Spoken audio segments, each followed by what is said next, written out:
Good morning, Mr. Chairman and members. As I said, I'm Jared Evans, and I'm an attorney with the NAACP Legal Defense Fund. I'm joined by my colleague, Victoria Winger.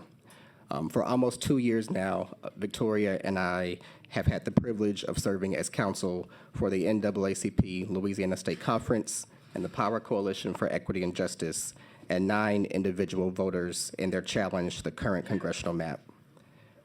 Several of them are sitting behind me in the room today, and it has truly been an honor to represent them throughout this process. This special session was convened as a direct result of that litigation, Robinson v. Landry. The map we present here mirrors the map submitted by plaintiffs in multiple phases of our case. It has been vetted by the federal courts and now provides you with the clearest path to remedy the state's violation of Section 2 of the Voting Rights Act. This map builds off of previous versions that were presented in this committee 2 years ago during the roadshow, the first redistricting session, the second special redistricting session, and amendments that were filed again throughout this process. The common links between those maps and this are multifold, including the fact that it unpacks the populations packed into a single majority black district running from New Orleans to Baton Rouge, and instead provides for a new configuration of District 5, connecting Baton Rouge and the Delta parishes, creating new opportunities for fair representation and a second majority black congressional district. Also, like previous versions, this map is notable in that it outperforms the others that have been offered throughout this process.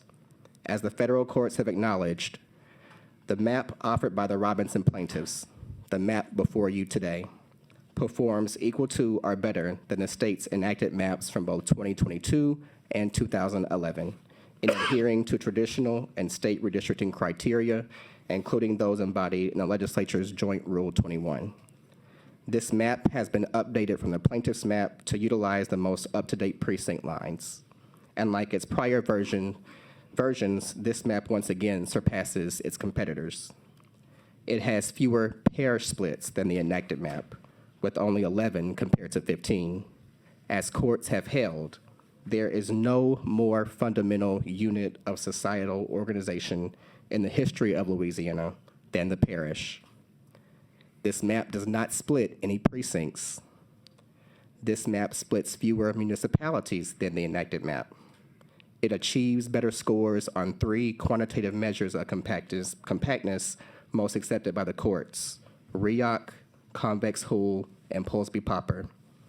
And it has less instances of fracking, where 2 or more non-contiguous pieces of a parish are within the same district than the enacted map and alternatives here. In other words, members, this map is a better map when graded on the rubric that this legislature wrote for itself in Joint Rule 21 and the redistricting criteria accepted for decades by the federal courts. As Governor Landry acknowledged yesterday, we are not here to debate the merits of our case or whether black voters should have a map of 2 majority black districts. The court has already decided that and ruled in our favor. We are here to talk about what that map will actually look like.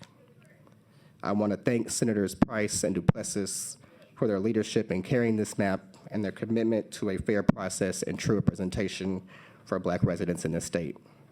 They have stood with us and with our clients from the beginning of this process.